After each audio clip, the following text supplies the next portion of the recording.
If you are sent into a war zone only to find out that you are fighting a ghost, what will you do? In the Republic of Moldova, there is a war between an insurgency group and the people alongside the US military. One night, during a raid operation, a lone US soldier calls the base for backup. However, it will still take 8 to 10 minutes before the reinforcements arrive, and he cannot wait that long, so he tells the base to just send them behind him. With that, he puts on his hyperspectral goggles and goes inside the building. There, he finds several dead bodies of civilians. He's about to check on a body when he hears a noise from a distance. Following the source of the noise, he sees nothing but an empty room.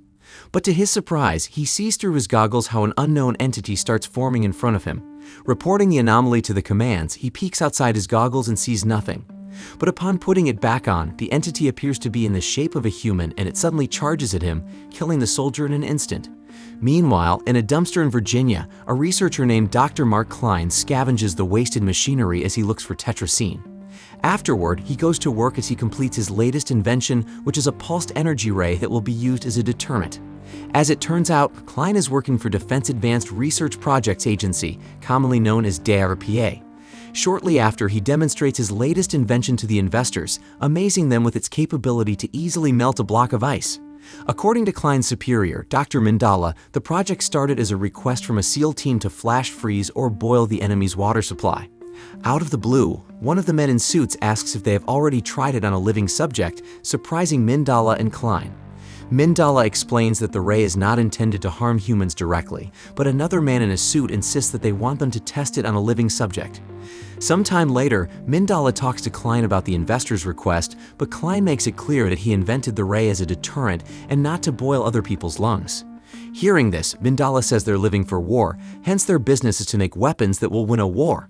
In turn, Klein points out that he vowed to prioritize defense upon signing up for DARPA when Mindala recruited him. However, Mindala says that they work for the government, so they need to do what is asked of them to do. At this time, he asks Klein if he already teaches his team how to operate the ray, to which he says yes. Due to that, Mindala informs him that he will be flying to Moldova because the US Army General James Orland wants to consult him about the hyperspectral goggles that they are using to fight the Moldovan War, which turns out to be one of Klein's inventions. Mindala says that Orland called to tell him that things are getting sensitive in Moldova, so he wanted Klein's personal insight about something that he cannot discuss on a record just yet. To put it simply, Orland and his men were seeing things referring to the ghost-like entity that attacked one of their soldiers. At first, Klein is hesitant to go, but Mindala manages to convince him upon the reasoning that their people need him in Moldova and that he can just think of it as part of his defense mantra. With that, Klein flies to the US military air base in Moldova, and he is greeted by none other than General Orland himself. On their way to the camp, Orland explains the country's situation to Klein. According to him, the insurgency is mostly remnants of the military dictatorship that was running the country at about 2 months ago. Due to that, they have popular support from the north of Moldova and here in the capital. Also is the reason why their forces are well trained and are also threatening to turn the whole thing into a civil war. Orland states that Russia once held Moldova, but it became independent and is now struggling internally. In short, they, the US military, have to think about two factions in this war. On one hand, they have the insurgents who are very dangerous, while on the other hand, there are the civilians demanding a new government. But despite the complicatedness of the current situation of the country, Orland can confidently say that they can handle it. However, what they cannot handle is the thing that Klein's hyperspectral goggles caught, pointing out that it's a whole new deal for them. For that reason, he is not yet reporting it to the higher commands because he wants to be certain first about what he's going to say to them. Hence, why he requested for Klein so he can give a scientific explanation for what he's about to see. At this time, they show him the feed of some soldiers catching on camera some sort of anomalies that look like ghosts. According to Orland, they have been picking up anomalies like these for the last 3 weeks. Their signals intelligence initially just wrote it off as some sort of interference, which Klein debunks immediately. Orland also thinks that it wasn't an interference, especially since something like it killed one of his soldiers. Just then, he takes Klein to a more secure facility and introduces him to CIA agent Fran Madison, who makes him sign a non-disclosure agreement. Orland explains that during a raid in the mid-city 3 days ago, a soldier gets separated from his unit and is, later on, killed by one of the said anomalies. Watching the feed from his goggles, the anomaly that the soldier encountered undoubtedly looks like a human or ghost at the very least. The soldier was a 3-tour combat veteran and was one of the best in his unit, but he ended up dead just like that after the anomaly charged at him. Fran then tells Klein that in the last 3 weeks, they have been discovering dead bodies that were killed in the same way. According to the autopsies, their organs were all frozen, yet their body was burned and corroded. As expected, the Moldovan allies were confused and angry about the killings, resulting in some teenagers spray painting the words "Genocide Eritrea" at the sites where the bodies were found. Klein asks what is Eritrea, and Fran says that it's a local myth, meaning the ghosts of war. She points out that the people are very superstitious as they think that the horrors of war brought up something unnatural, hence the existence of the anomalies which they believed were ghosts. But they cannot just rely on superstitions and put it on their report, so they ask Klein what he thinks about these anomalies. Unfortunately, he doesn't have any ideas yet, stating that he needs the records and more time to study them. However, Fran declines his request, declaring that they need his assessment now. In this sense, Klein questions what is their working theory about it, to which Fran answers that the CIA believes that it's some sort of cloaking technology. In short, an insurgent soldier wearing an active camouflage. Hearing this, Klein says it is impossible, especially for a country like Moldova. He also reasons that even them in DRPA is not yet close to making a prototype cloaking technology. In turn, Fran says that the CIA has intel that groups in Europe and Asia could be working on active camouflage. She also points out that the former regime spent a lot of money on weapons research. Still, Klein doesn't approve of this theory. Wetting things down, Klein tells Orland that his technicians see glitches because they're technicians. Meanwhile, the CIA sees enemies because they are looking for enemies, addressing this to Fran. Yet the locals see spirits because they believe in superstitions. Klein expresses that everyone has their biases in this matter, so it is his job to prove which of the theories is true, but they are lacking data to support any of them. Because of that, he asks Orland to put him on the field to get a better shot at the anomalies. Luckily, he brings with him a hyperspectral camera, a bigger and better version of its hyperspectral goggles. With that, they can pick up any anomaly in the area and will have a clearer shot at it. Thinking about it, Orland approves of his request to go to the field and says that he can finally go back to Virginia once he gets him a kill shot of those anomalies. After a while, Klein starts mounting the hyperspectral camera into one of the trucks. This gets the attention of some of the soldiers, and they are not happy that Klein is changing a high-caliber gun into a camera. Sergeant Toll and the others start intimidating Klein, saying that the truck saved their lives many times just for him to put up a camera onto it in the middle of the war. Luckily, Captain Cabrera, a friend of Klein, shows up to ease the tension. He tells his soldiers to calm down and give some respect to Klein because he's actually the one, if not one of the people, that invented many of the gears that saved their lives, just like the truck and the thin-weight Kevlar body stocking that they're wearing in combat. Shortly, Major Sessions arrives and Cabrera introduces him to Klein.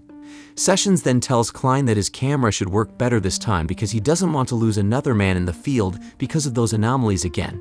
The following day, Cabrera briefs the soldiers, Klein and Fran, of their mission. According to him, the Utah team left for a recon mission to Derlesti yesterday when they got attacked by the insurgents.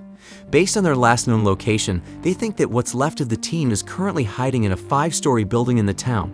However, the challenge is that they will be entering an insurgent-held area, so it will be dangerous and fighting is inevitable. Also, aside from the threat posed by the insurgency, there are reports that they detected what they're now calling hyperspectral anomalies. Their mission is quick extraction, but they are allowed to engage humans and anomalies if the situation requires it. Toll asks how they can neutralize the anomalies if they don't actually know what it is.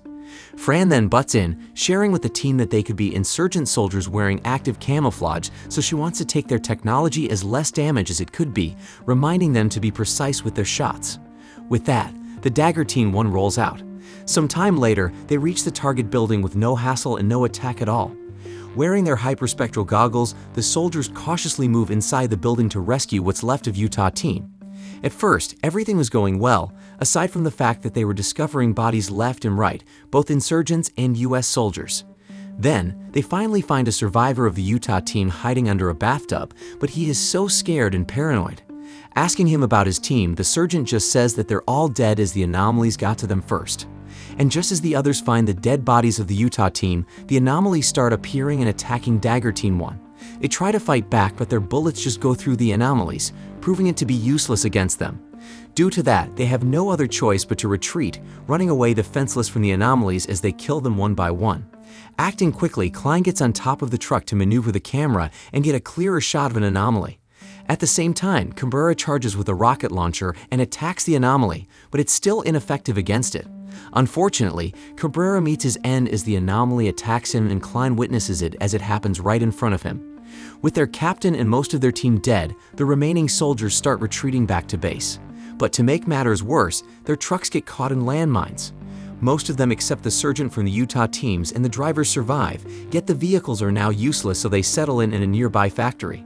There, everyone starts freaking out as to how they can deal with the anomalies, especially since they now know that their conventional weapons are all useless against them. But what they know is that no enemy soldiers are wearing active camouflage like what Fran said. With most of their goggles destroyed after the crash, they only have Klein's camera as their eyes to see the anomalies. Putting it on the higher floors, they're surprised to see that they're surrounded by anomalies, but they cannot enter the vicinity due to the trail of iron filings stopping them. Because of that, they realize that somebody must have put it around so they're not alone in there. Shortly after, they find two children, Sari and Bogdan, who are siblings. According to Sari, their father put those iron filings outside to protect them. Unfortunately, he died, but her younger brother doesn't know it yet as he thinks their dad is outside to get help. Knowing that her father knows something about the anomalies, Klein and Fran talk to Sari and discover a place called Masarov where killings of the anomalies began. At the same time, the soldiers discover that the factory has its own transmission tower. However, it will be broadcasted to everyone inside a 20-mile radius so the insurgents will know where they are. Yet, Sessions points out that the insurgents are not the main threat right now, so he orders them to contact the base and call for extraction. After a while, they finally establish contact and the base will now send an extraction team to get them. Their only problem now is how they can reach the extraction point that is half a mile from the factory without getting killed by the anomalies or insurgents. Luckily, there are still barrels of iron filings in the factory, so Klein engineers their weapons, allowing them to shoot iron filing bullets that the others are making alongside iron filing bombs. Then, he recalibrates the hyperspectral camera into becoming a hyperspectral searchlight so they can all see the anomalies with their own eyes. Klein also shares the technology with the base so they can have their own searchlight. Geared up with their new weapons, they all go to the plaza where the extraction point is. By good fortune, Sari also knows a shortcut so they can reach it earlier than expected. However, not everything goes smoothly as some of them are still killed by the anomalies, including some soldiers and Bogdan, leaving Sari distraught. They also see how strong an anomaly is when it hits a tank repeatedly until it gets trashed. At this time, the chopper arrives and the wind pushes the anomalies back. Thinking quickly, Klein shatters glasses of iron filings on the ground, causing the anomalies to get hit by filings due to the strong wind. Just then, they are finally taken out of the anomaly-infested town. But to their surprise, they will not be taken to the base, but to a refugee camp instead. Desperate to find a way to beat the anomalies, Klein and Fran talk to Sari again. According to her, her father used to work on ceramics and made containers for Masarov, the power plant where the anomalies came from. Not long after, Orland and a few other soldiers arrived at the refugee camp, looking defeated. As it turns out, the base was overrun by anomalies as well, leaving only Orland and a few soldiers alive. Even the general is hopeless, resulting in the other soldiers getting demoralized as well. At this moment, Klein finally puts the pieces together and declares that he knows what the anomalies are. According to him, the anomalies are actually man-made.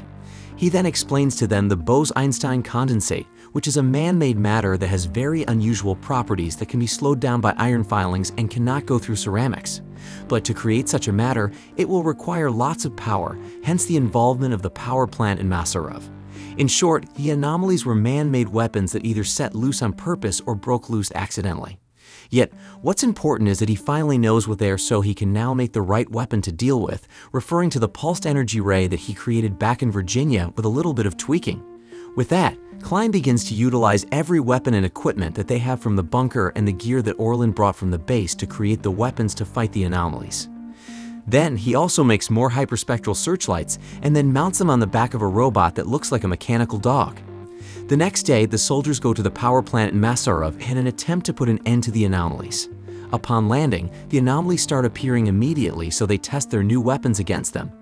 Fortunately, it is proven effective this time, so the soldiers keep the fight outside, allowing Klein, Fran, Toll, and Alessio to infiltrate the power plant to find the source. However, they get attacked by anomalies as well, causing Klein and Fran to get separated from the soldiers. Luckily, they managed to find the source and discover that the scientists that were working for the former regime were scanning humans on a molecular level. Then, they used an advanced 3D printing system to replicate them in condensate form. At this time, they see where the scientists are keeping the anomalies with some of the cages broken, meaning that they got out accidentally.